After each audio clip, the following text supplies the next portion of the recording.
Hey guys, welcome back with me again in this channel. On today's video, I'm going to show you how you can create a clean moving effect for your logo or icon in a video by using the CapCut mobile.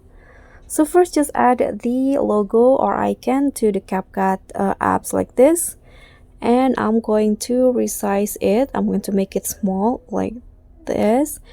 And after that, you can just go to Effect, Video Effect.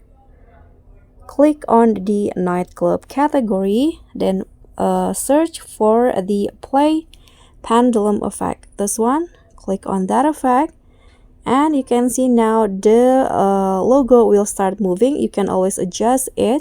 For example, you want to make it fast, just swipe it to the right, and if you want to make it slow, just swipe it to the left like this. I'm going to lower the sharpen.